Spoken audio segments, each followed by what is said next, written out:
World War in July 1914. During World War, the Britishers wanted to contain the nationalist and revolutionary activities of the British India. Yes, you are right. The aim of enforcing this act was to abolish revolt and oppose the conspiracy against the British from India. Due to this act, it enforced the police to search a place without any warrant. And this act authorized the government to imprison for maximum period of 2 years without trial any person suspected of terrorism. You know, there is a ban on public gathering of any cultural or religious sort. Yes, all the Indian members of the council resigned in protest. Muhammad Ali Jinnah, Mazharul Haq and B.N. Sharma. Yes, I feel like going in front of British and do some big things to make them understand. No, my brother, Gandhi will fight against this act. He already started campaign against the Rowlatt Bill and set up Satyagraha Sabha on 24 February AD 1919 at Bombay.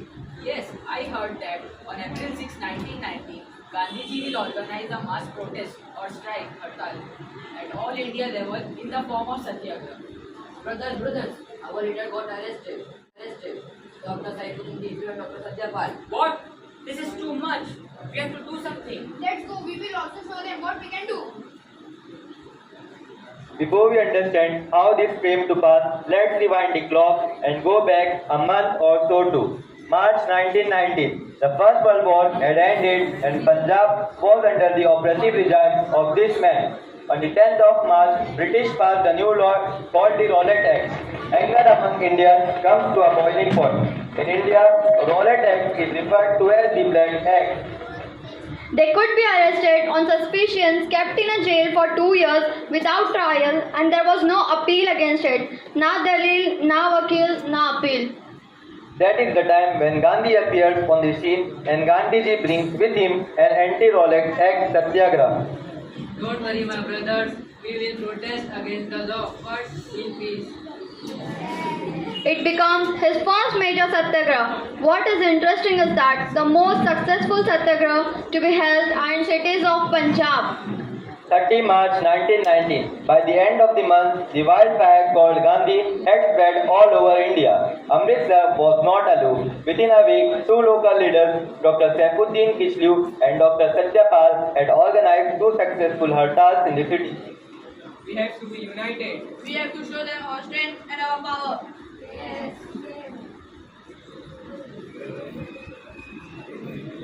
All religion members gathered. Normally the procession would be taken by Hindus, but for the first time we'll see Muslims also join this procession. Everybody who participated come from different communities.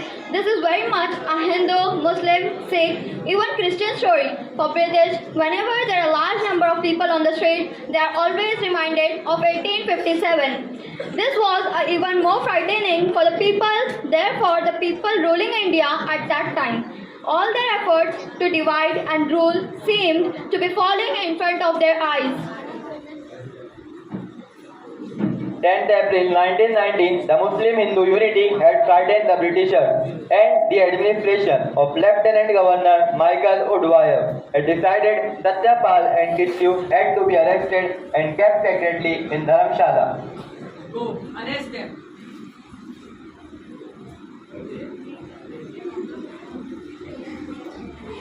10th April 1919 evening, the followers collected together and went with a faryad to the Deputy Commissioner asking him to release the leaders. There was confrontation between the crowd and the police. They were fired at and around 20 people died. Position. Shoot. Hundreds and thousands of people were on the street, and those who were coming back were so angry they also ransacked, looted, burned British buildings.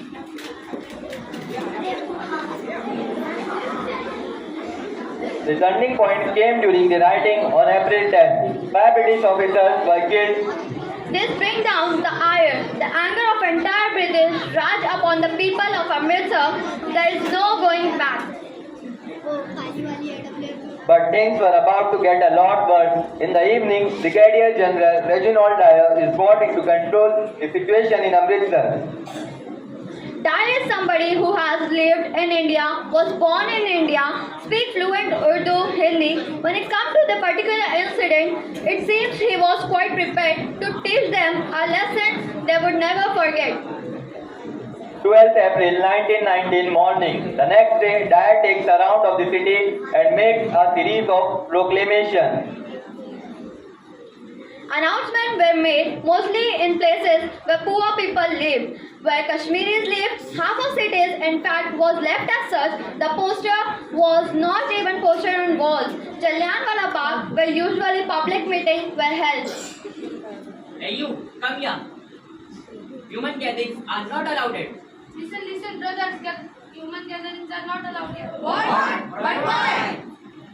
3rd April 1919 morning. There is a palpable tension in the air. Thousands gather in the walled city and make their way to Jallianwala Bagh.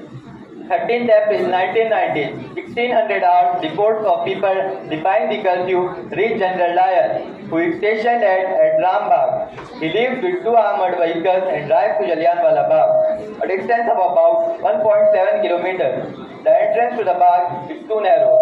It is impossible for his armored vehicles to go through it. Take position. Shoot.